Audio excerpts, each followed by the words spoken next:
Perkenalkan, nama saya Debiana Herman, mahasiswi Politeknik Ubaya, program studi perpajakan profesional semester 2. Kali ini saya akan membahas kegiatan sosial dalam kondisi pandemi COVID-19.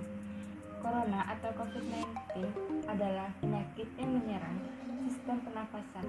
Virus ini pertama kali muncul di kota Wuhan, Cina, dan menyebar sangat pesat hingga ke berbagai negara, salah satunya negara kita, Indonesia.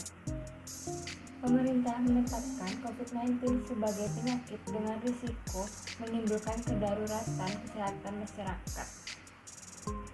Demi membatasi dampak wabah ini, pemerintah memutuskan untuk menetapkan pembatasan sosial berskala besar atau PSBB di beberapa wilayah, bukan karantina wilayah. Selain itu, pemerintah memberikan sejumlah kebijakan bagi masyarakat yang berdampak wabah, mulai dari meringankan pembayaran kredit hingga memberikan potongan tarif listrik kepada warga. Beberapa upaya solidaritas antar warga pun muncul.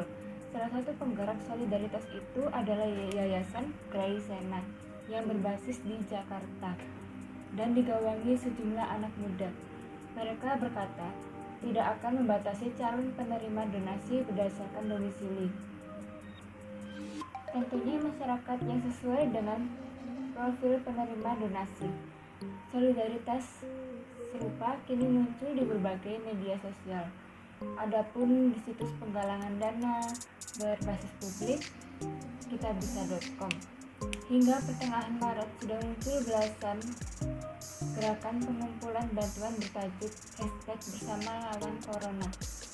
Nominal yang terkumpul dalam gerakan ini per Kamis 19 Maret 2020 mencapai lebih dari 2 miliar. Sumbangan itu diklaim untuk membeli alat pelindungan diri bagi petugas medis dan peralatan disinfektan. Keluarga para pekerja informal seperti ojek online juga menjadi salah satu sasaran penerima donasi. Ada pula para selebriti yang ikut memberikan bantuan dengan memberikan sumbangan dalam jumlah besar.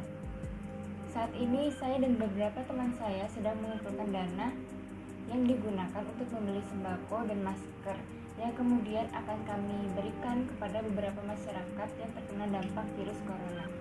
Sembako yang dibagikan bisa dalam bentuk beras, gula, telur, dan sebagainya. Masker yang kita berikan pun buatan kami, di mana kami mempelajarinya, cara membuatnya, dan mencari bahan yang diperlukan. Dana yang terkumpul telah mencapai 40% dari target kita. Kegiatan kami ini terinspirasi dari Yayasan Gray Sena dan kitabisa.com tersebut. Yang menjadi kendala kami sulit berkomunikasi langsung. Sejauh ini kami memanfaatkan media sosial WhatsApp dan video call untuk berdiskusi. Adapun banyak oknum yang menimbun bahan makanan, hand sanitizer, dan masker. Bahkan ada yang menjual dengan harga mencapai 5 kali lipat dari harga normal.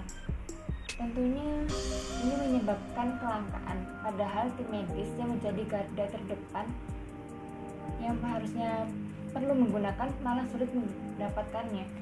Saya mengajak kalian, yuk jangan egois, kita gunakan seperlunya, pikirkan sesama kita. Kalau kita hanya memikirkan diri sendiri, kapan pandemik ini akan selesai? Dan jangan mudah termakan hoax, karena akan merugikan banyak pihak, lalu menimbulkan keresahan warga atau kepanikan. Kita sebagai masyarakat yang bijak, cerdas, dan pintar, kita harus bisa membedakan mana berita benar dan mana yang hoax, mana yang penting dan mana yang tidak penting. Stay safe untuk negara kita, Indonesia tercinta. Jika kita lakukan bersama, kita peduli dengan sekitar, maka kita bisa melawan virus COVID-19 ini. Perlu diingat, virus ini tidak memandang siapa Anda, tidak peduli umur Anda, ini bisa menyerang siapapun. Jadi jaga kebersihan, gunakan masker saat bepergian, jaga jarak saat berkomunikasi, keluar jika emang ada keperluan mendesak saja, pikirkan para medis yang sudah berkorban untuk kita. Banyak yang sampai